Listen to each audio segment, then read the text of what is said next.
महाराष्ट्र मित्रांनो, तर आज आपण बघणार आहोत महाराष्ट्राचा भूगोल. तुम्हाला वाटत असेल महाराष्ट्राचा भूगोलच्या किती क्वेश्चन येतात, तर 3 ते 4 क्वेश्चनच असतात दरवेळेस. तर खूप इम्पॉर्टंट टॉपिक आहे हा. कमी प्रश्न आले तरी तुम्हाला हा टॉपिक सोडायचा नाही, कारण जॉग्राफी हा स्कोरिंग सब्जेक्ट आहे. मग एकही क्वेश्चन चुकला तर आपल्याला खूप मोठं नुकसान होणार आहे जॉग्राफीमधून. मग त्यासाठी हा व्हिडिओ एंडपर्यंत बघा. या व्हिडिओमध्ये खूप सोप्या भाषेत मी तुम्हाला समजवलेलं आहे. आणि जर तुम्हाला वाटत असेल मी फक्त वाचून दाखवत आहे, तर ते तुम्ही ऐका, तुम्हालाच ते फायदा होणार रिवाईज करण्यासाठी. आणि ते जे मी बोलणार आहे तेच लाईन्स तुम्हाला क्लिक होणार आहेत एक्झाममध्ये, आणि ते सबकॉन्शियस माइंडमध्ये जाऊन बसतात आणि त्या गोष्टी क्लिक होतात लगेच. म्हणून हा व्हिडिओ महत्त्वाचा आहे तुमच्यासाठी.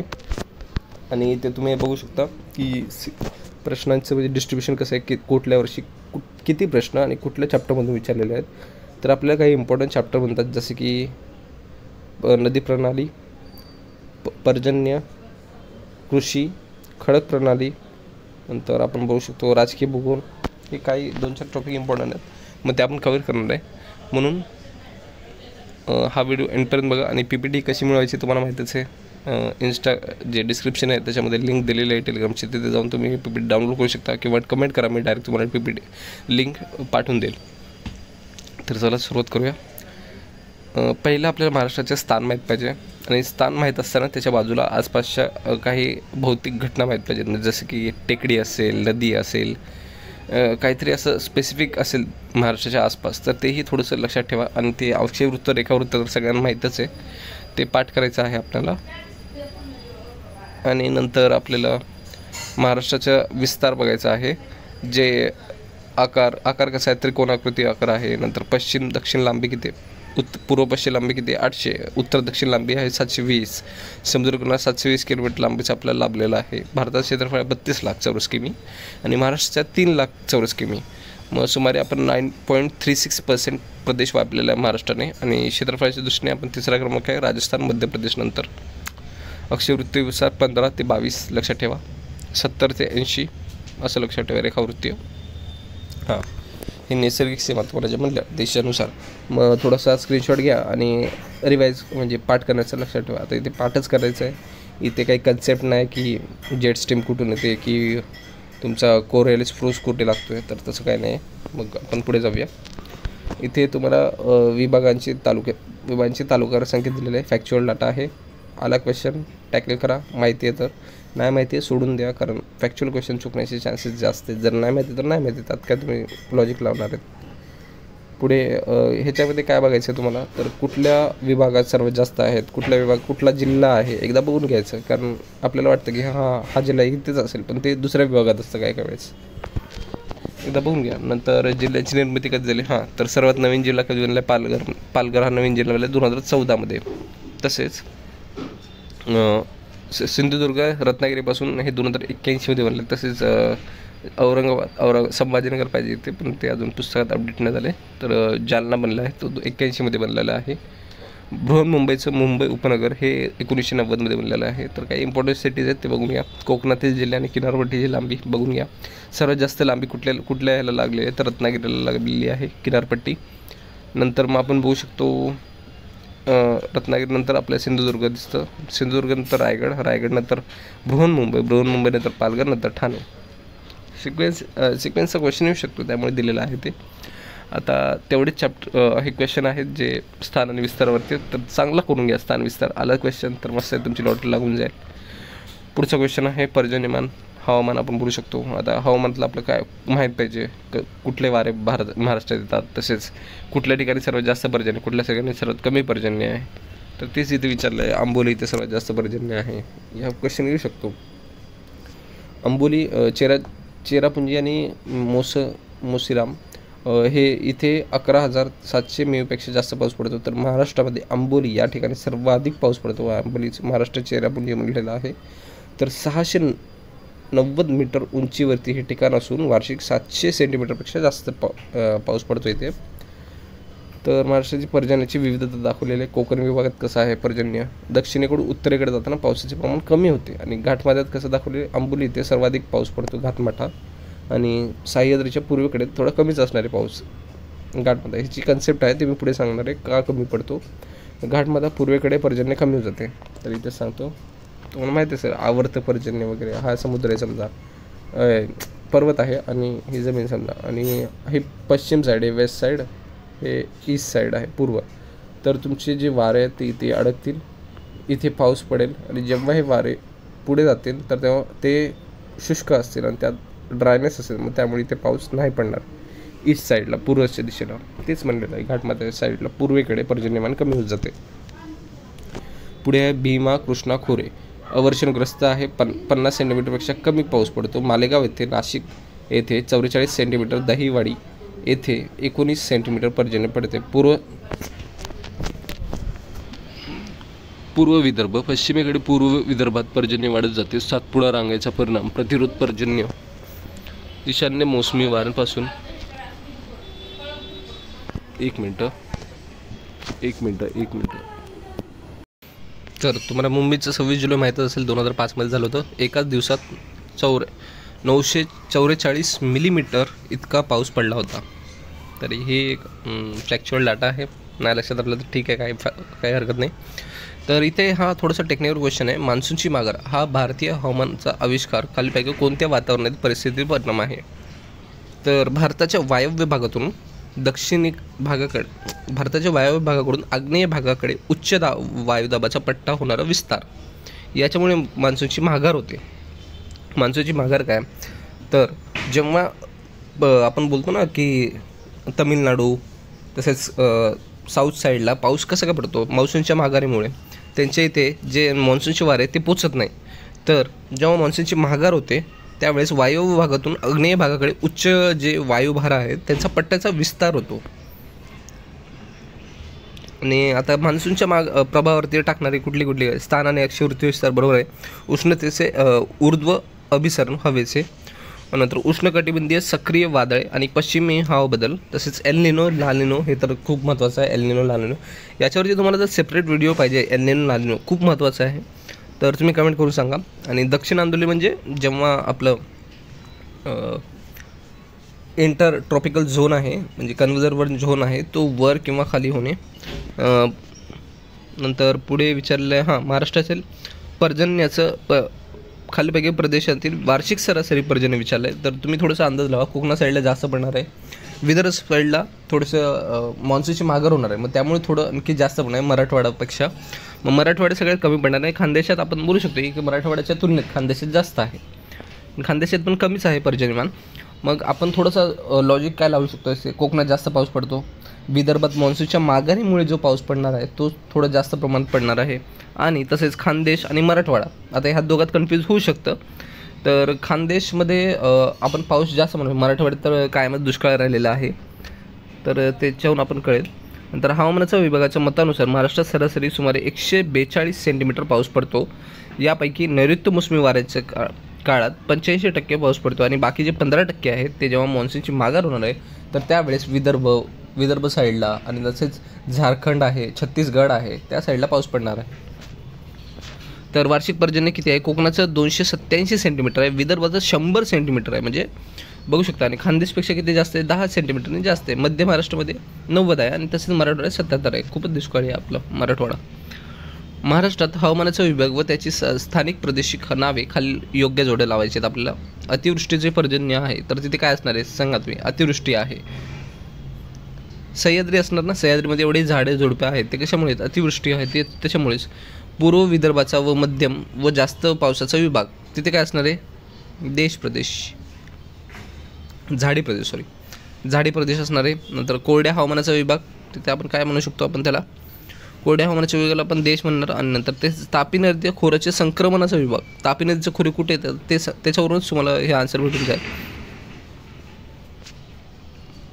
पुढे आपण बघूया प्रभाव पाडणारे घटक तेच असणार, अक्षवृत्ती विस्तार व मोसमी वारे. नंतर अतिवृष्टीचा प्रदेश सह्याद्री खानदेश, ते आता आपण सांगितलं तेच. महाराष्ट्राच्या हवामानावर सह्याद्री पर्वत आणि सातपुडा डोंगर यांच्या प्राकृतिक रचनेत सर्वात जास्त परिणाम झालेला आहे. महाराष्ट्रात मे महिन्यात सरासरी तापमान सर्वात जास्त पूर्व विदर्भात आढळते. तसेच पाऊस पडण्यासाठी अंबोली, महाबळेश्वर, माथेरान आणि लोणावळा यांचा क्रम आहे. अंबोली, अम्मामाल असं मी लक्षात ठेवलं. ते तुम्ही असे छोटे छोटे टेक्स्ट तुम्ही स्वतः बनवा. आता जे मी बनवणार ते तुम्हाला लक्षात राहिलं नाही राहील, जेव्हा स्वतः बनवतो तेव्हा लक्षात राहतं. नंतर महाराष्ट्राच्या नैऋत्य मोसमी दोन्ही शाखामुळे प्रामुख्याने विदर्भात इथे पाऊस पडतो. नैऋत्य मोसमीच्या 2 शाखा आहेत ना. हां, बेंगाल साईडने एक शाखा जाते आणि एक शाखा तुमच्या अरवली पर्वतातून जाते सरळ वर. आता हे बघा इथे त्यांनी दाखवलेलं आहे मॅपमध्ये. हे बघा ह्या साईडला एक पाऊस पडणार आहे तुमचा, ह्या साईडला एक जास्त मध्ये तुमचा मराठवाडा आहे तिथे शुष्क राहणार, नो पाऊस, काहीच पाऊस नाही पडत तिथे दाखवलेलं आहे इथे. नंतर महाराष्ट्राचे वार्षिक सरासरी पर्जन्याचे वितरण, आता हे नाही विचारणार, पण अवर्षणग्रस्त क्षेत्र कुठे, नाशिक, सातारा. तुम्हाला वाटत असेल की इथे पाऊस पडतो, पण असं ऑप्शनमध्ये आलं तर आपण एलिमिनेट करू, पण तिथे दिलेलं आहे. तर थोडं लक्ष ठेवा असे काही ठिकाणी जिथे तुमचं चुकू शकतं. महाराष्ट्रात एकूण 9 क्लायमॅटिक झोन आहेत जे पर्जन्य, मृदा प्रकार, वनस्पती यांच्यावर आधारलेले आहेत. तर इथे काय दिले, एप्रिल महिन्याच्या सरासरी तापमानाचे वितरण खालीपैकी 2 समताप रेषा दर्शवतात. तर 30 डिग्री सेल्सिअस मुंबई, त्या पश्चिम महाराष्ट्रात असणारे 32 डिग्री म्हणजे पूर्व विदर्भात असणार आहे. पुढे आपण बघतोय प्री मान्सून पिरियडमध्ये नैऋत्य मान्सून वाऱ्यापासून मे आणि जूनच्या या महिन्यात सर्वात जास्त पाऊस पडतो. तर डॉक्टर त्रिवार्था यांच्या महाराष्ट्राच्या विभागणीवरती 3 हवामान विभागणी केलेले आहे. विदर्भ आणि मराठवाडा या प्रदेशाचा समावेश मान्सून सवाना हवामानात होतो. Savanna monsoon. आता हे 26 जुलैचं विचार आहे मुंबईचं. मावळ प्रदेशात पूर्वेकडून पश्चिमेकडे पर्जन्याचे प्रमाण वाढत जाते. दक्षिण कोकणात उत्तर कोकणापेक्षा जास्त पर्जन्य असते. तुम्हाला म्हणलं होतं ना, दक्षिणेकडून उत्तरेकडे जाताना कोकणातील पर्जन्य कमी होत जाते, लक्षात ठेवा. आता इथे काही ठिकाणी दर्शवलं पर्जन्य तांबड्या तपकिरी मृदेचा विभाग आहे. महाराष्ट्रातील किनारवर्ती कोस्टल एरियामध्ये जून ते ऑक्टोबर दरम्यान पाऊस आर्द्रता 80% असते. पाऊस जास्त पडणार, 80% आर्द्रता असू शकते, सर्वात जास्त आर्द्रता कोस्टल एरियामध्येच असणार. तुम्हाला मुंबईचं जर तुम्ही क्लायमेट बघितलं तर उष्ण आणि दमट आहे. दमट काय आहे तर इथे जवळ किनारपट्टी आणि समुद्र असल्यामुळे इथे दमट हवामान आहे. पण तुम्ही तेच जर लातूर किंवा नांदेड साईडला गेलं तर तुम्हाला ते दमट हवामान अनुभवता येणार नाही, कारण तिथे नाही समुद्र आहे, नाही तळे आहेत, असं आहे. तर PSI पूर्वमध्ये विचारलं, तापी नदीच्या खोऱ्यातील हवामानात किनारपट्टी आणि पठारी अंतर्भागातील हवामानाचे संमिश्रण प्रकार आहे. पुढे या चॅप्टरमधून एवढंच होतं. हां, वाहतूक. आता मला वाटतं हा चॅप्टर एवढा नाही केला तरी चालेल तुम्ही, कारण या चॅप्टरमध्ये कसं आहे काही विचारलं आणि 1-2च क्वेश्चन आहेत, तर मला वाटतं स्किप केला तरी चालेल चॅप्टर. पण जर तुम्हाला माहिती तर तुम्ही जरूर अटेम्प्ट करावा क्वेश्चन. आता इथे काय दिले, राष्ट्रीय महामार्ग खाली विधान दिलेले आहेत, तर सुयोग्य विधान निवडा. आता तुम्हाला माहीतच पाहिजे की राष्ट्रीय 6 जो महामार्ग आहे तो अकोला जिल्ह्यातून जातो की नाही. कन्फर्म माहीत असेल तरच हे अटेम्प्ट करा क्वेश्चन, नाही तर नका करू. कारण इथे निगेटिव्ह मार्क घालण्यापेक्षा तुम्ही एका लॉजिकल क्वेश्चनमध्ये जर तुम्हाला 50% चान्सेस आहेत की तुम्ही उत्तर बरोबर आणू शकता, तर तिथे तुम्ही अटेम्प्ट करा ना.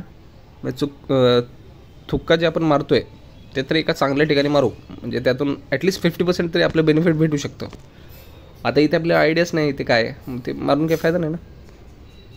आता खालीपैकी कोणते शहर, आणि हे मोस्टली कॅन्सल झालेले क्वेश्चन आहे. बघा हा पण कॅन्सल झालेला क्वेश्चन आहे, आणि हा पण जो विचारला आहे 2016मध्ये तो पण कॅन्सल झालेला क्वेश्चन आहे. आता इथे क्वेश्चन काय विचारलं, महाराष्ट्रातील खालीपैकी कोणते शहर एक राष्ट्रीय महामार्ग नाही.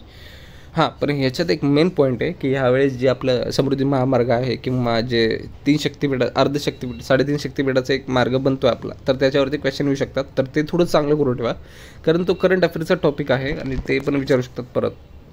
हां, त्याच्यावरती तुम्हाला क्वेश्चन येऊ शकतो, ते चांगलं करा. म्हणजे हे महामार्ग कुठल्या मार्गामधून कुठलं जातं ते नका लक्षात ठेवू. तर खाली इथं काय दिलं, खालीपैकी कोणते राष्ट्रीय महामार्गाने महाराष्ट्रातील सर्वात जास्तीत जास्त अंतर कापलेले आहे. तर इथे काय दिलं, धुळे, नागपूर, कोलकाता. हां, आणि आपल्या महाराष्ट्रात सर्वात जास्त रोड्स आहेत.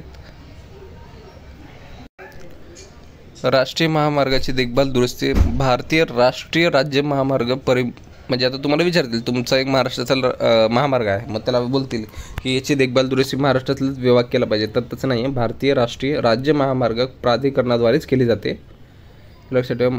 राष्ट्रीय महामार्ग महाराष्ट्राचा देश हा 3रा क्रमांकाचा आहे, आणि महाराष्ट्रात असणारी महामार्गात पुणे जिल्ह्यात सर्वात जास्त लांबीचे राष्ट्रीय महामार्ग आहेत. तसेच राष्ट्रीय महामार्ग पूर्व, पश्चिम, उत्तर, दक्षिण कॉरिडॉरला आधारभूत मानून नवीन रचना तयार करण्यात आलेली आहे. तर बाकी फ्लेक्च्युअल डाटा आहे तो नाही लक्षात ठेवला तरी चालेल. हां, इथे एक लक्षात ठेवा, जसं जसं आपण पूर्वेकडून जे पश्चिमेकडे महामार्ग जातात ते विषमांकी असतात, आणि उत्तरेकडून दक्षिणेकडे जातात ते समांकी आहेत. तसेच विषमांकी महामार्ग क्रमांक हे उत्तरेकडून दक्षिणेकडे जाताना वाढत जातात. हे 3 पॉईंट्स आहेत, ते एकदा लक्षात ठेवा. बाकी हा टेबल वगैरे काही लक्षात नका ठेवू. हे खरंच काहीच कामाचं नाही हा टेबल, नका लक्षात ठेवू तुम्ही. लोकसंख्या हा थोडासा इम्पॉर्टंट टॉपिक आहे. तर महाराष्ट्रात सर्वात जास्त लिंग गुणोत्तर कोकणातील सिंधुदुर्ग आणि रत्नागिरी जिल्ह्यात असण्याचे कारण काय असणार आहे? आता तुम्हीच बघा की जे पण गावातले पुरुषप्रधान मंडळी आहेत ती शहराकडे वळतात आणि जे रोजगार वगैरे प्राप्त करतात. मग आता गावात कोण उरणार आहे? तर महिला आणि वृद्ध तसेच लहान मुलं उरणार आहेत. मग तर गावात महिला आणि वृद्ध जर उरले असतील तर मग त्यांचं लिंग गुणोत्तर जास्त नसणार आहे. जर महिला आणि त्याच्यामध्ये पण काही मुलं असतील त्यांचे, ते मुली वगैरे असतील तर त्यात लिंग गुणोत्तर कुठे येणार जास्त? मग शहरापेक्षा गावाकडे त्या खेड्याकडे जास्त येणार. मग हे स्थलांतराचं प्रमाण कुठल्या जिल्ह्यात जास्त दिसून येते? तर कोकण साईडला हे स्थलांतराचं प्रमाण जास्त येते.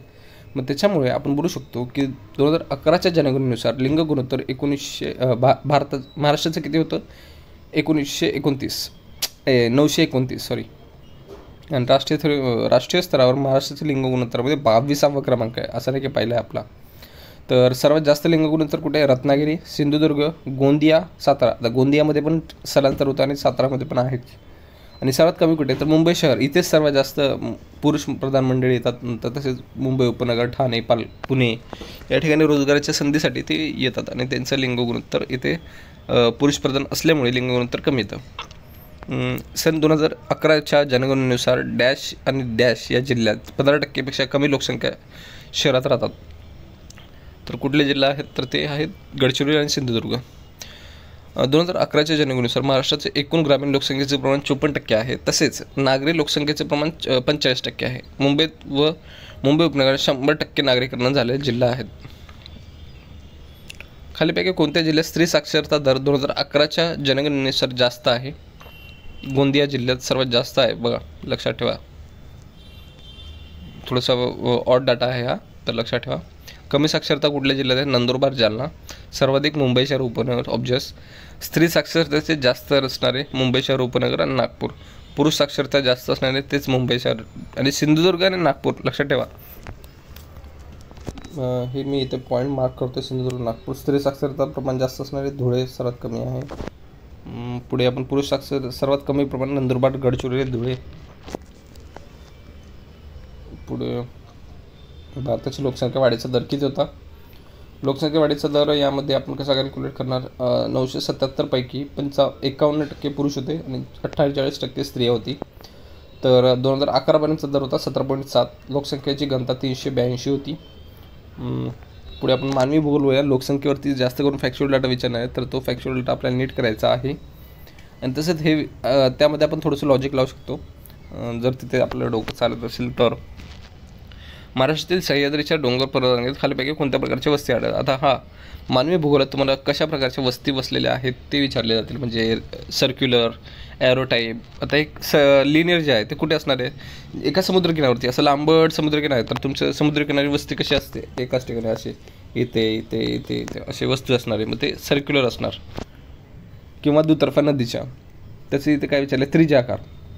त्रिज्याकार म्हणजे अनेक मार्ग जिथे येऊन भेटतात. किंवा रेडियल, तुम्हाला माहिती आहे त्रिज्या, वर्तुळाची त्रिज्या आपण म्हणतो तसं. विविध दिशातून मार्ग बाहेर गेलेले असतात तर त्यास केंद्रस्थानीचं स्वरूप प्राप्त होते. नंतर ॲरो टाईप बाणाकृत कसे असतात? नदीच्या टोकदार अग्रवन्य वळणावरती, अंतर्गत भाग किंवा समुद्रात घुसलेल्या जमिनीच्या उंच निमुळत्या भूभागावरती ॲरो टाईप असतं. ॲरो टाईप म्हणजे कसं आहे? असं बाणाच्या आकाराचं. हे बघा असं. आता हे वस्ती कशी बसणार? हे अशी ह्या साईडनं दोन्ही साईडने बसलेली असेल. मग अशी एक असेल, अशी इथे एक वस्ती. ताराकृतीमध्ये स्टार शेप. आता ते कुठे असणार आहे? सर्वत्र वस्तीचा विकास होत त्यानंतर वाढत वस्त्या गेलेल्या आहेत. वस्तीचं रूपांतर ताराकृतीमध्ये होतं.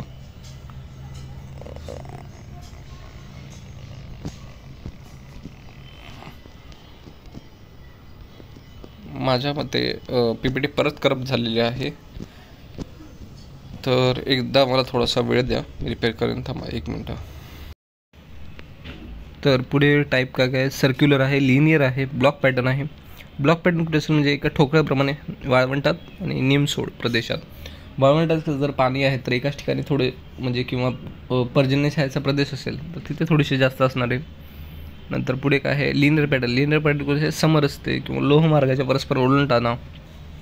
सर्क्युलर कुठे? एखादी महत्त्वाची वस्तू किंवा एक बिल्डिंग आहे मोठी, तर तिथे असणार आहे. नंतर मधमाशाच्या पोळ्यासारखे कुठे असणार आहे, आक्रमक किंवा हिंसक पशुपस्तीची भीती असेल तर तिथे मधमाशाच्या झोपड्यासारखे. तसेच झोपड्यांची दारं मध्य भागाकडे असतात. व झुलू किंवा भारतातील तोडा, दक्षिण आफ्रिकेतील झुलू व भारतातील तोडा आदिवासी जमातीत राहतात. अशा वनस्पती व प्राणी संपत्ती महत्त्वाचा टॉपिक आहे.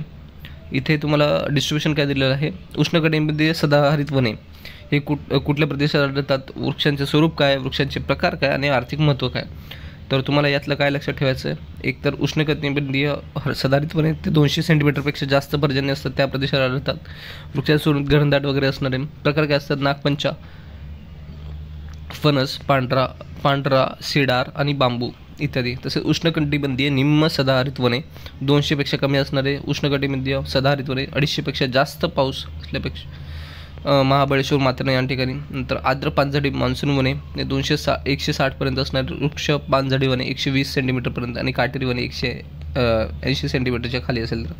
9वीच्या भूगोलातला डाटा आहे हा. तर हा डाटा तुम्हाला चांगला करायचा आहे, याच्यावरची क्वेश्चन येतोच. पुढे काय विचारले, अनेर धरण, आंबा बारवा आणि मयुरेश्वर सुपे हे वन्यजीव अभयारण्य कुठे खालीपैकी कोणत्या जिल्ह्यात आढळतं. अनेर धरण धुळेमध्ये आढळतं. मयुरेश्वर सुपे पुणे, असं लक्षात ठेवा. सुपे पुण्यामध्ये हरणासाठी प्रसिद्ध आहे, खूप जण गेले पण असतील तिकडे. आंबा बारवा बुलढाणा इथे आढळतो. आंबा बारवा बुलढाणा. तर 2017मध्ये विचारलेला क्वेश्चन आहे हा. कोकणामध्ये काय, तानसा ठाणे इथे आहे. फणसाड रायगड. कर्नाळ पक्षी अभयारण्य रायगड, मुंबईपासून जवळच येतं हे कर्नाळ पक्षी. मालवण सागरी सिंधुदुर्ग. तुंगारेश्वर ठाणे. ठाणे क्रीक ठाणे नावातच आहे. ठाणे क्रीक एक वेटलँड आहे, तुम्हाला आठवत असेल तर. वेटलँड रामसर साईडचं कन्व्हेक्शन आहे. आपल्या इथे कुठलं आहे, रामसर साईड कुठली आहे, आणखी 3 आहेत रामसर साईड महाराष्ट्रात. तर त्यामध्ये लोणार सरोवर आहे, ठाणे क्रीक आहे, आणखी एक रामसर साईड आहे, ते तुम्ही कमेंट करून सांगायची आहे मला. खानदेशमध्ये येवला जळगाव. अनेर डॅम धुळेमध्ये आहे. तसेच पश्चिम महाराष्ट्र काय, राधानगरी कोल्हापूर, कोयना सातारा, सागरेश्वर सांगली, मयुरेश्वर सुपे पुणे, गंगेवाडी सोलापूर, उस्मानाबाद, भीमाशंकर पुणे. पुढे मराठवाड्यात गवताळ, औरंगाबाद इथे हां तेवढंसं नावाचं संभाजीनगर करायचं आहे, ते जुनं अपडेटेड नाही अजून. एडशी एडशी कुठे येतं, उस्मानाबाद. नायगाव बीड, मुंबईमध्ये नायगाव आहे ते वेगळं, हे वेगळं. त्याच्यात बोर वर्धा, ज्ञानगंगा बुलढाणा. काही जे लक्षात राहतात ते लक्षात ठेवायचं ट्राय करा. ॲटलिस्ट तुम्ही एलिमिनेट करून तरी आन्सर काढू शकता. एकूण जंगलाचं प्रमाण किती, 84% आणि क्षेत्र संरक्षित क्षेत्र किती, 11 आणि 5% क्षेत्र अवर्गीकृत जंगलाखाली आहे. मुंबईला काय, तुळशी तलाव, पवई, विहार हे तलाव आहेत. तसेच कान्हेर डोंगर व बोरिवली इथे. संजय गांधी राष्ट्रीय उद्यान बोरिवलीला आहे. शिवडी, मानखुर्द, खाडी परिसरात हिवाळ्यात रोहित पक्षी येतात.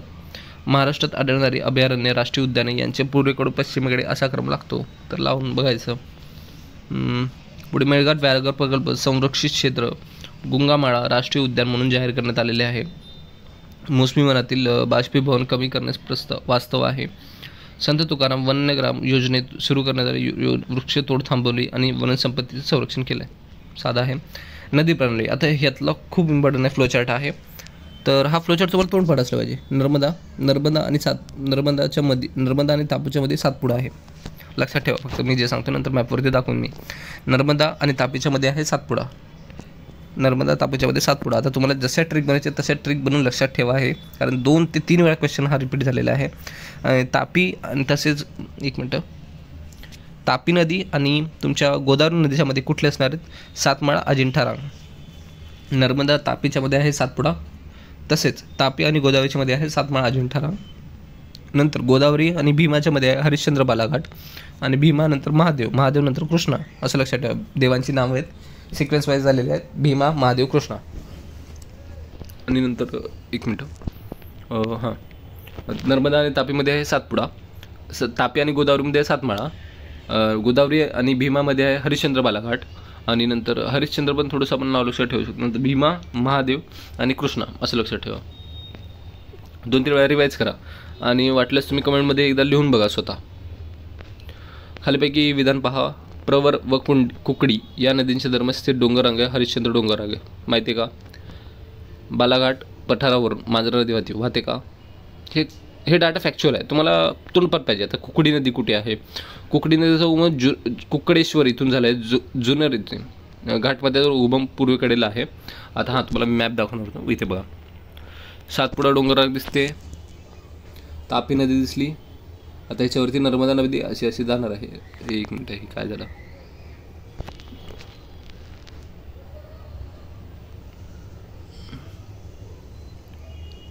हे बघा, सातपुडा, तापीनंतर तुमची अजंठा आणि सातमाळा डोंगररांग, आणि त्याच्यानंतर तुम्हाला गोदावरी नदी भेटेल. त्यामध्ये नंतर गोदावरी नदीमध्ये तुम्हाला हरिश्चंद्र आणि बालाघाट इथे आहे, हरिश्चंद्र बालाघाट. नंतर त्याच्यानंतर काय येणार तुमचं? भीमा, महादेव आणि शंभू महादेव, आणि नंतर कुठलं आहे? शंभू महादेव आणि कृष्णा नदी, बरोबर. ह्या साईडचं पण थोडं लक्षात ठेवा. पैनगंगा नदी कुठे, वैनगंगा कुठे, नंतर गोदावरी नदीचा कुठपर्यंत जाते तसं लक्षात ठेवा. गोदावरी आणि प्रवरा नदीमध्ये हरिश्चंद्र डोंगररांग आहे. बाळेश्वर डोंगर, हरिश्चंद्र डोंगरात बाळेश्वर डोंगररांग आहे.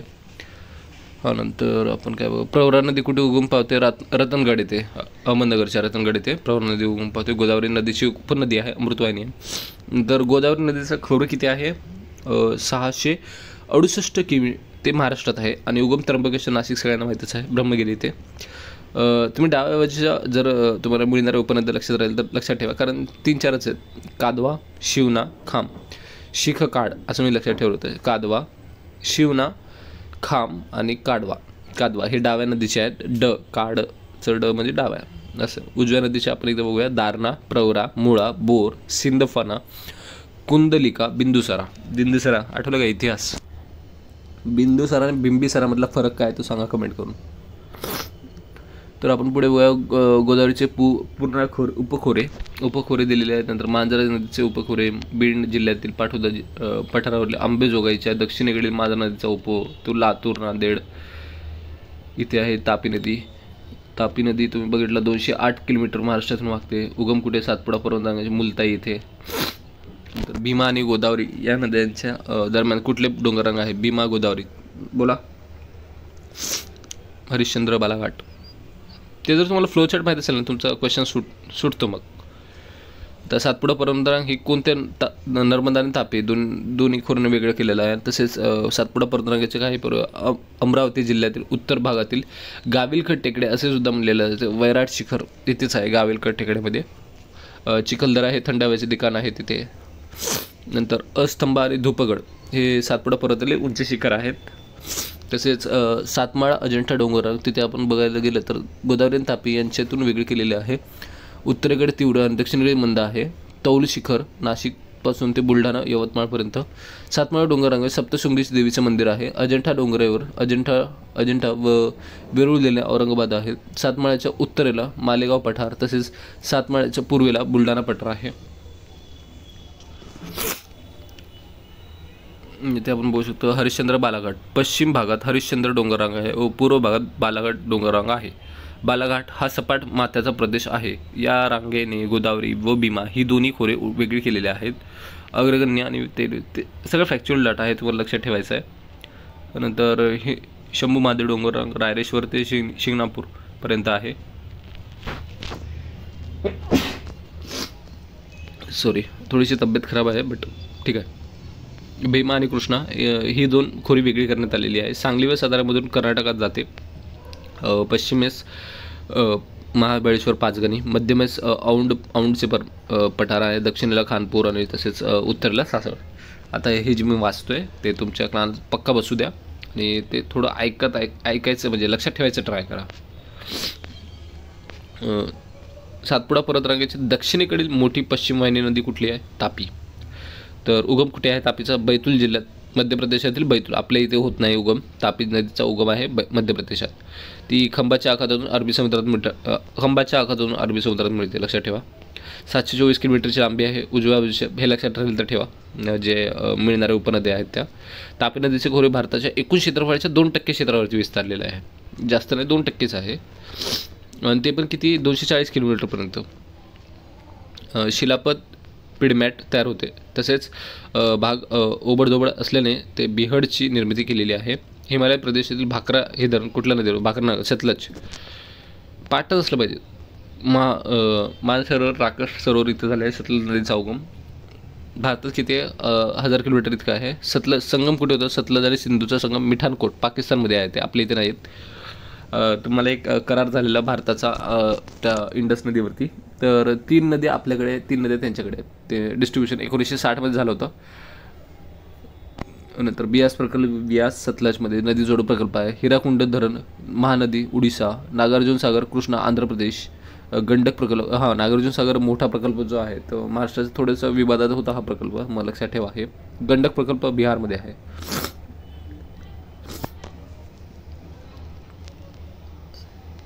पुराचा तडाखा कुठे बसणार आहे, तर बिहारमध्ये. कोसी नदीचा उगम ते आता तुम्हाला इथे नद्यांची लांबी, त्याच्या उपनद्या आणि उगमस्थान हे आणि प्रमुख जिल्हे कुठल्या जिल्ह्यातून वाहते एवढं जरी थोडंफार बेसिक माहिती असेल नदीची तर तुमची क्वेश्चन टॅकल होईल, नंतर नाही होणार क्वेश्चन. आणि ते सगळं डाटा फॅक्च्युअल डाटा आहे, तुमच्या तो पाठ करण्याचाच आला पाहिजे डाटा. त्याच्यात तुम्ही काही गणित नाही की सॉल्व्ह करत बसणार आहेत ते. सप्तकोशीमध्ये काय येतं, सतकोशी, तंबाकोशी, तकलका, दूधकोशी, बोती कोशी आणि अरुण तांबर. हे माझ्या मते कशासाठी येऊ शकतं माहिती आहे का, तुम्हाला ऑडमॅन आउट फाइंड करण्यासाठी. खालीपैकी कुठले रिलेटेड नाही आहे त्याच्या असं विचारू शकतो. कोसी नदी ही पात्र बदलणारी नदी आहे आणि तिला बिहारची दुःखाश्रू नदी म्हणतात. कोसी नदी कोसतो आपण तिला, कोसी नदी दुःखाश्रू. पूर्णिया जिल्ह्यातील गंगा कोसी येथे संगम होतो. ओके, खालीपैकी 2 विधान दिले आहेत. प्रतिपाद विधान चूक आहे आणि कारण काय, महाराष्ट्रातील भूजलाचा उपसा प्रचंड प्रमाणात होत असल्याने भूजलाचे साठे नष्ट होते. ऑब्जियसली बरोबर आहे. आणि महाराष्ट्रात भूजल संवर्धन गरजेचं आहे, बरोबर आहे. पण हे त्याचं कारण आहे ना, भूजल संवर्धन करणे आणि तुमचा भूजलाचा साठा नष्ट होतोय, हे काही कारण आहे का, रिलेशन बनते का, नाही. दोन्ही स्टेटमेंट बरोबर आहे, फक्त कारण आहे. आता इथे भूजल तुम्ही हे आपण पहिलीपासून शिकत आलो आहे, तर इथे काही मोठी गोष्ट नाही हे. तर खालीपैकी कोणते विधान अयोग्य आहे. प्रवना शहर काटे पूर्णा नदीच्या काठावर वसलेले आहे. वैदगंगा नदी ही उगम बैतूल ठिकाणी आहे. तेरणा ही मांजरा नदीची उपनदी आहे. माहिती आहे का, फॅक्च्युअल डाटा आहे. जर माहिती आहे तर स्किल करायचं, आन्सर टिक करायचं, नाही तर नका करू. प्रवना नदीचं गाव वर्धा जिल्ह्यातील उत्तर पूर्व दिशेला आहे. प्रवनार येथे गांधी कुटी आणि परमधाम आश्रम आहे, लक्षात ठेवा. हे महत्त्वाचे असे पॉईंट्स आहेत, ते लक्षात राहिले पाहिजे त्या फॅक्च्युअल डाटा प्रवनारवरती. प्रवनार हे गाव धाम नदीवर वसलेले आहे, म्हणून इथे अविधान अयोग्य. धाम नदीवर आहे, धाम नदीवर. प्रवनार हे गाव धाम नदीवर वसलेले आहे. वैनगंगा नदीचा उगम हा मध्य प्रदेशातील मैकाल डोंगरातून होतं, मी आत्ता सांगितलं होतं. आणि तापी नदीचा कुठे येतो, बैतूल, आठवलं, गोपालगंज जवळ झालेला आहे. वैनगंगा नदीची लांबी 295 किलोमीटर आहे, म्हणून विधान ब पण अयोग्य आहे. वर्धा नदीचा उगम हे मध्य प्रदेशातील बैतूल जिल्ह्यात झाला आहे, वर्धा नदीचा. मग आपण तापी नदीचा काय बघितलं होता, तापी तापी तापी तापी तापी तापी इकडे, हा तापी इकडे. तापी नदी भारताच्या बैतूल जिल्ह्यात झाला बघा. ह्याचा पण उगम सातपुड्यातील दक्षिण सर्वात मोठी वाहिनी आहे आणि ते बैतूल जिल्ह्यात झाला उगम. आणि आपण बघतोय वैनगंगा नदीचा उगम कुठे, वर्धा नदीचा उगम पण बैतूल जिल्ह्यातच झालेला आहे. म्हणजे तापी आणि तापी वर्धा हे बैतूल जिल्ह्यात झालेले आहेत, लक्षात ठेवा. तेरणा ही मांजरा नदीची उपनदी आहे, जी दक्षिणेकडून म्हणजे उजवीकडून येऊन मिळते. आणि मांजराची एकूण लांबी 724 किलोमीटर. लातूर शहर हे मांजरा नदीच्या काठावर वसलेले आहे. जे लातूरकर आहेत त्यांनी कमेंट करा. पुढे आपण बघतोय हा प्रश्न एकदा बघा. गोदावरी नदीचे खोरे,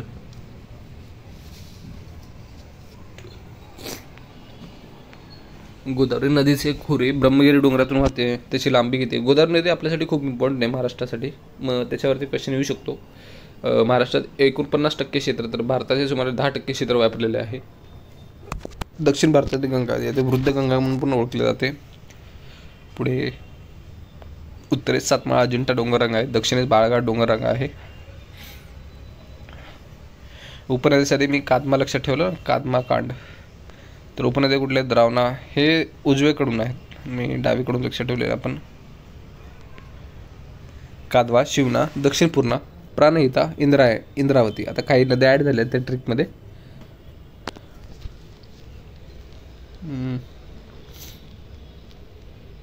नद्या आणि संगमस्थळी इथे दिले आहेत. गोदावरी, कादवा, नांदूर, मध्वेश्वर. नांदूर, मध्वेश्वर हे पण एक रामसर साईट आहे. तुम्हाला मी बोलले होते 3 रामसर साईटपैकी एक. गोदावरी, दारणा, सायखेडा, नाशिक. गोदावरी, प्रवरा, टोके, अहमदनगर. प्रवराचे मुळा, पाचेगाव, नरगम. हे सगळे फॅक्च्युअल डाटा एकदम टेबल बघून घ्या. हे खूप इम्पॉर्टंट टेबल आहेत, क्वेश्चन पडतात याच्यातून. म्हणून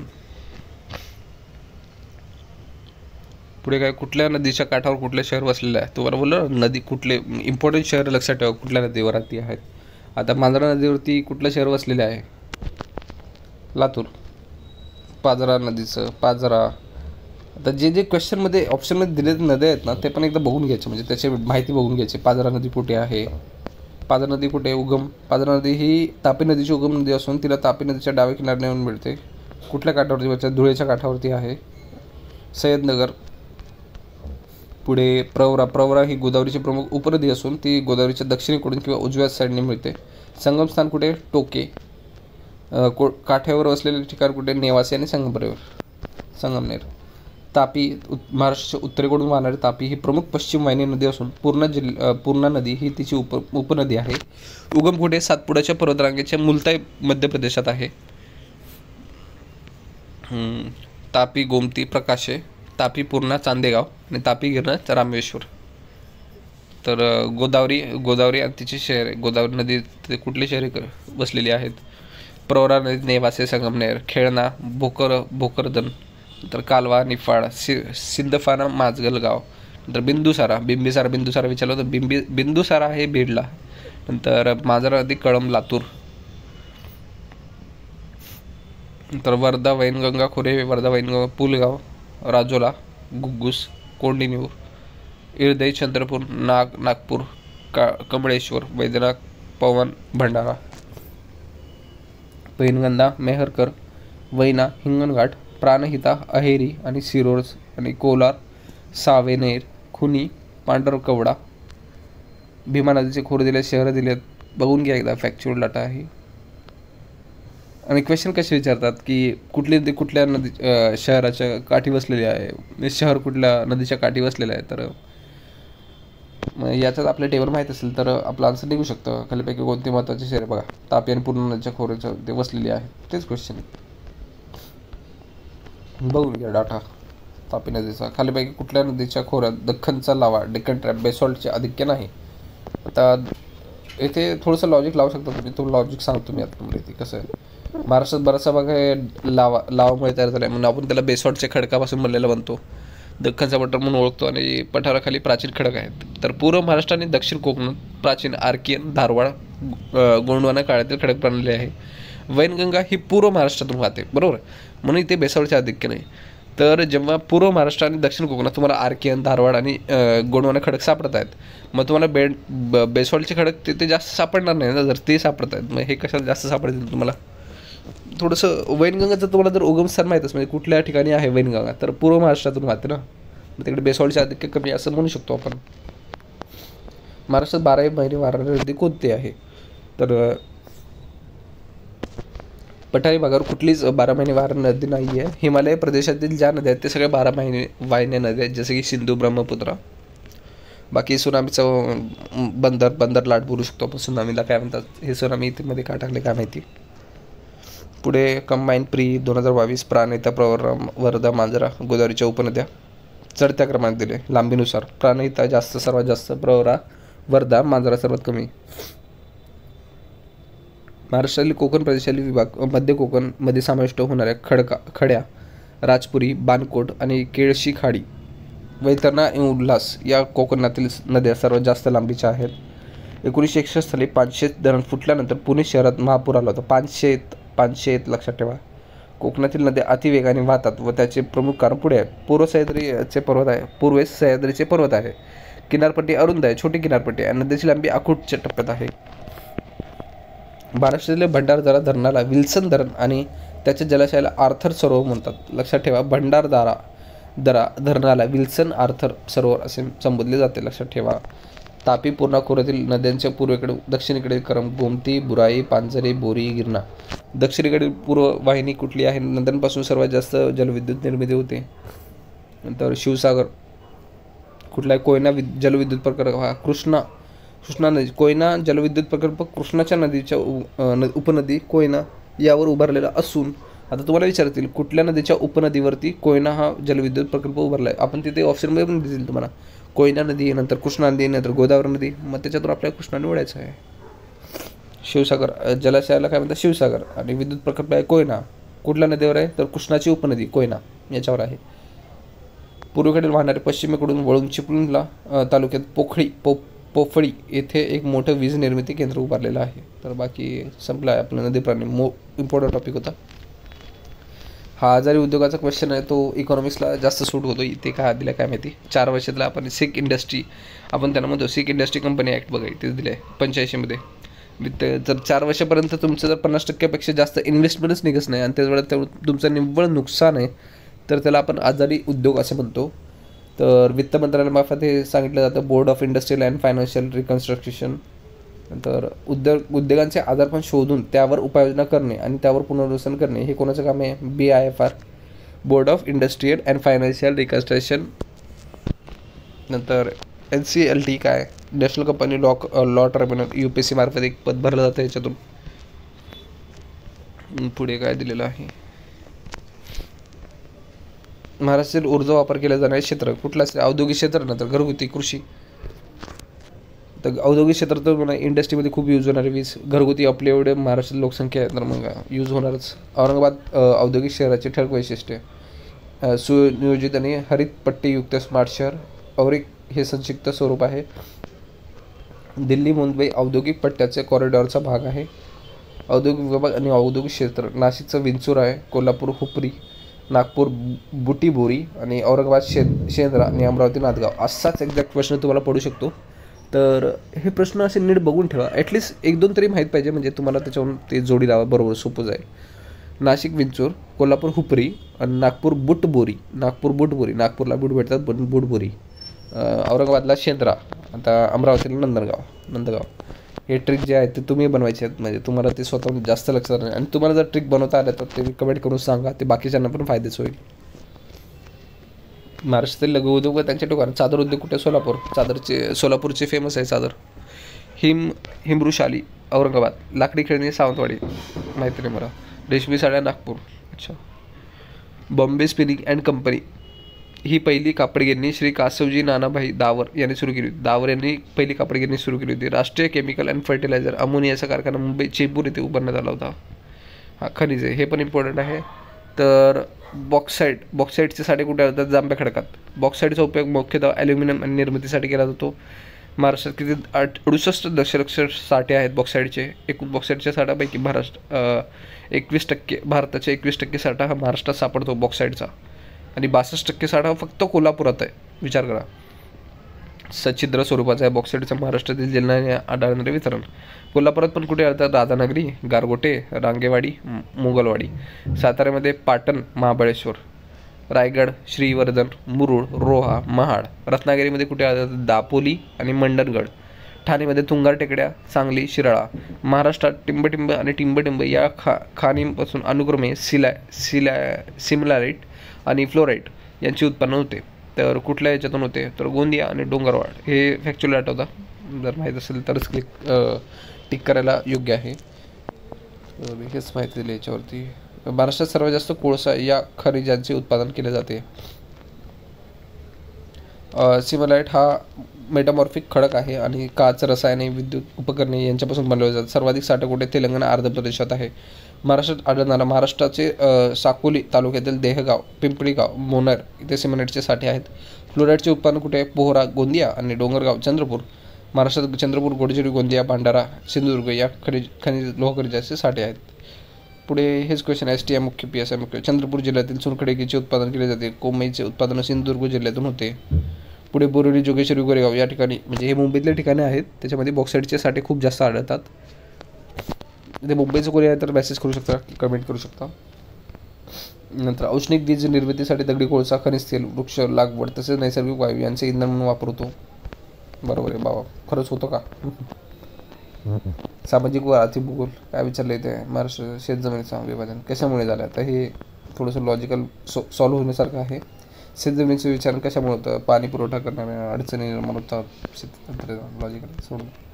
राजकीय भूगोल इथे काय विचारलं आहे? हां, नंदुरबार जिल्ह्याचे उत्तरेकडून दक्षिणेकडे. हे थोडासा ट्रिकी क्वेश्चन होता. जर तुम्हाला नंदुरबार जिल्ह्यात तुम्ही राहत असेल तर तुमच्याकडे सॉल्व्ह होईल, नाहीतर झाला नसता. कारण नंदुरबार जिल्हा एवढा डीपमध्ये, असं कुठलाही जिल्हा आपण डीपमध्ये बघत नाही. कुठला जिल्हा कुठल्या साईडला, उत्तरेकडून दक्षिणेकडे कुठला आहे.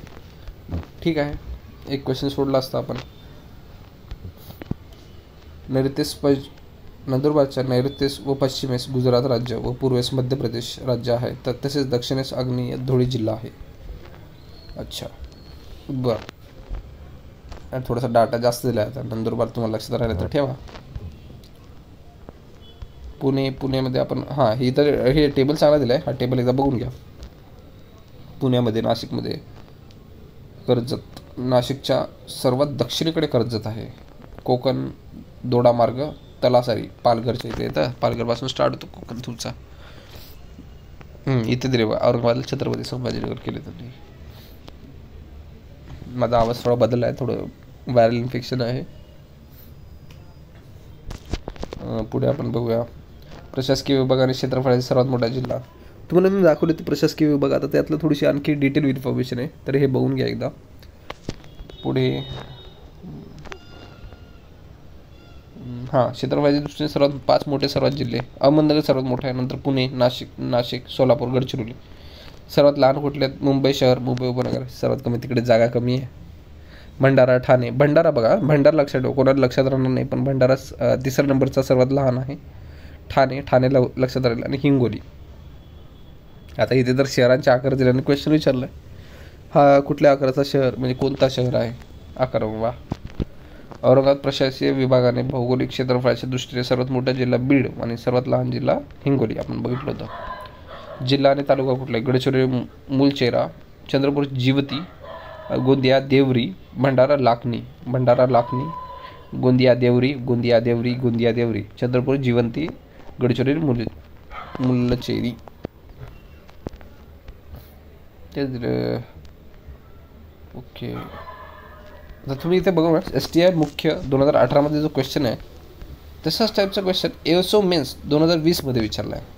म्हणजे रिपिटेशन आहे. आणि अशा प्रकारचं रिपिटेशन म्हणजे कन्सेप्ट रिपीट केलं आहे, फक्त जिल्हा आणि तालुक्यात विचारलेला. पुढे आहे प्राकृतिक भूगोल. प्राकृतिक भूगोल म्हणजे महाराष्ट्राच्या सरळ रांगेत नसून अनेक ठिकाणी ती वक्राकार झालेली आहे. का? नद्या आहेत. नद्या कशा आहेत? सह्याद्रीतून उगम पावणाऱ्या नद्या. कोकणातील नद्याच्या उगमापेक्षा तीक्ष्ण शीर्ष खननामुळे ती वक्राकार झालेली आहे. कोकणातील नद्यांची प्रमुख वैशिष्ट्ये काय काय? लांबीने कमी आहेत, अत्यंत वेगाने वाहतात, उथळ आहेत, ऊर्ध्वखनन आणि पार्श्वखननापेक्षा जास्त आहे. ऊर्ध्वखनन जास्त आहे पार्श्वखननापेक्षा. इथे काय दिलं? दख्खनचे पठार हे बेसॉल्ट खडकापासून बनलेलं आहे. दख्खनच्या पठारावर बेसॉल्ट खडकाची निर्मिती ज्वालामुखीच्या उद्रेकापासून झाली आहे. बरोबर, अगदी बरोबर दिलेलं आहे क्वेश्चन. आणि कारण पण बरोबर आहे त्याचं. दख्खनच्या पठार त्याच्याबद्दल थोडीशी माहिती आहे, ते कोणाकृती असतं वगैरे वगैरे. महाराष्ट्रात अग्निजन्य खडक बेसॉल्टच्या खडकापासून जम्मा, युरेशिया आणि गोंडवाना लँड जम्मा जवळ येत होते. आता जसं की तुमचा गोंडवाना लँड आहे तसं वर जात होता, वरच्या साईडला, म्हणजे जसं की उत्तरच्या साईडला जात होता. हे तुमचं युरेशिया आहे आणि आपलं दक्षिणेकडून गोंडवाना लँड चालू होतं ह्या साईडला. आणि जेव्हाची टक्कर झाली आणि त्याच्यावरती आपलं जे दख्खनचा पठार आहे तिथे जे व्हॉल्कॅनिक इरेप्शन होतं ते, आणि त्याच्यापासून बेसॉल्ट खडकाची निर्मिती झाली. ते बेसॉल्ट खडक थंड झालं. 29 वेळा काहीतरी ते उत्सर्जन व्हॉल्कॅनिक इरेप्शन झालं होतं आणि त्याच्यापासून ते बेसॉल्टची खडकाची निर्मिती झाली आपल्या इथे. महाराष्ट्राच्या पठाराची निर्मिती तेच दिले मी. हे बघा, 17 दशलक्ष पूर्वी पृष्ठभागावरती प्रचंड वेगाने भरशंकू बुलाचा उद्रेक झाला म्हणून लावारसाचा संचय झाला आहे. हे बघा, 29 वेळा होऊन ते शेवटी पठार तयार झाला आहे. लावारसाचे प्रमुख बेसिक प्रकार आहे. पश्चिम घाटाची निर्मिती झाली. पश्चिमेच्या समुद्राच्या बाजूने पठाराची जाडी जास्त आहे. ओके, नंतर महाराष्ट्राचा पठार आणि प्राकृतिक तेच तुम्हाला हेक्टर वगैरे दिलं आहे. सगळे क्षेत्रफळ दिलेलं आहे. फॅक्च्युअल डाटा आला तर येऊ शकतो. महाराष्ट्रात जवळपास 50% दुष्काळ प्रदेश क्षेत्र दख्खन पठारात आढळतो, कारण 90% बेसॉल्ट खडकांमधले आहे. जमिनी सच्छिद्र नाही आहे आणि सच्छिद्र नसल्यामुळे पाण्याच्या खाली पाणी जमिनीत मुरत नाही आहे. महाराष्ट्राचे पठार मुख्यत्वे म्हणजे बेसॉल्ट खडकापासून निर्मित आहे. एवढं नाही लक्षात. अशिताश्म. पुढे आपण बघत जाऊ तर खडकप्राण पहिलं पण झाली होती. खडक प्रणालीमध्ये तुम्हाला काय विचारलं, कुठली खडक प्रणाली कुठे आढळते? गोंडवाना जी खडक प्रणाली आहे ती गोंडवाना खडक प्रणाली कशी बनली, तिची प्रोसेस वगैरे काय, तुम्हाला याचा स्पेशल व्हिडिओ मी बनवून देऊ शकतो. जर तुम्ही तुम्हाला जर पाहिजे असेल तर तुम्ही कमेंट करू शकता. भूहालचाली व भूपृष्ठभागावरती परिणाम होऊन लहान मोठ्या खळग्यांची निर्मिती होते. या खळग्यांच्या गाळात संचयन होते आणि त्या गाळात वनस्पती व प्राण्यांचे औषध मिळवतात, म्हणून गोंडवाना खडक बायोफ्युएल वगैरे तुम्हाला तिथे सापडतं. ते कुठे असणार? महाराष्ट्रात नागपूर, चंद्रपूर, औरंगाबाद, गडचिरोली या जिल्ह्यात आढळते. गोंडसनाग चंद्रावर, लक्षात ठेवा. धारवाड श्रेणीचे खडक, अग्निजन्य खडकपासून खडकांची निर्मिती झाली. हे धारवाड खडक श्रेणी कालखंड म्हणून ओळखले जाते. डोलोमाइट, संगमरवर, दगड, अभ्रक, गारगोटे, सिलोमाइट या प्रकारचे खडक आढळतात. महाराष्ट्राच्या पूर्वेस भंडारा, चंद्रपूर व पश्चिमेस सिंधुदुर्ग जिल्ह्यात आढळते. धारवाड खडक प्रणाली ही सिंधुदुर्ग जिल्ह्यात आढळते, लक्षात ठेवा. भंडारा आणि चंद्रपूर. आर्केन खडक प्रणाली कुठे आढळते? तुमची गिनीस आणि शीट्स या खडकांचा समावेश होतो आणि ग्रॅनाइट असे म्हणतात, ग्रॅनाइट फॉर्म होतो. नैऋत्यच्या सिंधुदुर्ग जिल्ह्यात ह्या खडकात आढळतो. नांदेड जिल्ह्यात पण हा खडक आढळतो. थोडंसं वेगळं इथे नांदेड आणि सिंधुदुर्ग दिलेलं आहे, लक्षात ठेवा. विंध्य श्रेणी हे तर चंद्रपूरला आढळणार. तुमचं जे लाल किल्ला आहे दिल्लीमधला तो इथल्याच जे खडकांपासून बनवलेला आहे. कॅबिनेट समूह भंडारा आणि गोंदिया जिल्ह्यात, नागपूर, रत्नागिरी व सिंधुदुर्ग यांचा काही भाग आहे. साकोली आणि सोसर या मालेतील अतिप्राचीन रूपातील खडक आहे. कालखंड 400 कोटी वर्षाचा आहे. 10% क्षेत्र व्यापलेलं आहे. कृषीमधला काय क्वेश्चन ते कृषीमध्ये काय विचारलं की तुमचं कापूस हलका आहे तर ते ट्रान्सपोर्टेशनसाठी सोपं पडतं. मग हे थोडंसं चुकण्यासारखं होतं. आता इथे काय विचारलं, कापूस हा वजनाने घट नसणारा शुद्ध कच्चा माल आहे व शिवाय तो हलका व टिकाऊ आहे. सुती कापड उद्योगाचे स्थानिकरण कापूसाचे उत्पादक प्रदेश किंवा बाजारपेठ यांच्या ठिकाणी होतो. बरोबर आहे, कारण तुम्हाला जेवढं ट्रान्सपोर्टेशनसाठी सोपं पडणार आहे तेवढंच ते चांगलं आहे ना. इथे काय दिले, हरित क्रांती वगैरे दिलेलं आहे. श्वेतक्रांती रेशीमसाठी उत्पादनासाठी आहे. येलो क्रांती जे तेलबियापासून थोडंसं इथे वेगळे. सुवर्ण क्रांती फळे आणि मधुमाशांचं जे आपण मध म्हणतो त्यांच्यासाठी आहे. तंतू क्रांती कापूस, राऊंड रिव्होल्यूशन बटाटा, गोल्डन फायबर रिव्होल्यूशन जूट म्हणतो त्याला इंग्लिशमध्ये आपण. सिल्वर रिव्होल्यूशन अंडी, लक्षात ठेवा श्वेत नाही आहे, सिल्वर आहे. सिल्वर अंडी उत्पादनासाठी. रुपेरी क्रांती. लाल क्रांती रेड टोमॅटो, लाल चिखल तुम्ही एक वाचला असेल, चॅप्टर होतं वाटतं. सिल्वर रिव्होल्यूशन खते उत्पादने. नील उत्पादन ब्लू मत्स्य ते लक्षात ठेवा. रेनबो कशासाठी आहे? इंद्रधनुष क्रांती. स्वामीनाथन यांनी शेतीच्या विकासासाठी सुचवलेल्या 7 सुधारणांपैकी एकत्रितपणे इंद्रधनुष क्रांती असे म्हणतात. तेच उद्योगांचं कुठे? ट्रॉपिकल टस्टर अर्जुन वृक्षावरती, ओक वृक्षावरती, उरी टस्टर. आता हे काय विचारलंय, जंगलात रेशीम किंवा वन्य सिल्कचा वापर, नॉन मेलबरी सिल्क म्हणून. हे प्रामुख्याने 4 प्रकार असतात. कुठले असतात? ट्रॉपिकल टस्टर, ओक टस्टर, उरी टस्टर, मुंगा टस्टर. मलिबरी रेशम ते मुंगा रेशमाचे उत्पादन आसाम व बिहार याच्या मक्तेदारी आहे. पुढे ज्वारी हे महाराष्ट्राचे प्रमुख खाद्यपीक आहे, हे तर माहीतच आहे. खरीप आणि रब्बी दोन्ही अंगावर तिथे. महाबळेश्वर ओके. राहुरी कृषी विद्यापीठ कुठे आहेत? राहुरीला आहे. आता कोण आपल्या इथे कृषी करते तेही मला सांगा कमेंटमध्ये. नंतर दापोली आहे, राहुरी आहे, अकोला जिल्ह्यात आहे. कापूस उत्पादनासाठी विदर्भ आणि मराठवाडा उपविभाग अग्रेसर आहे. पुढे संकीर्णमध्ये काय विचारलं आहे? उपग्रह, दळणवळणाचा उपग्रह. विद्युतीकरण झालेला जिल्हा कुठला? Factual data. यात टिक नाही तर नाही सोडून द्यायचं. महाराष्ट्रातील खालीपैकी कोणते शहर एक राष्ट्रीय महामार्गावरती नाही? हे सोडून द्या. हा क्वेश्चन कॅन्सल झालेला क्वेश्चन आहे. तर इथे आपले सगळे क्वेश्चन संपलेले महाराष्ट्राच्या भूगोलावरती. आता तुम्ही कमेंट करून सांगा तुम्हाला कुठला पुढचा PYQचा व्हिडिओ पाहिजे, तुम्ही लगेच आणणार आहे. तर कमेंट करा. जय हिंद, जय महाराष्ट्र, धन्यवाद.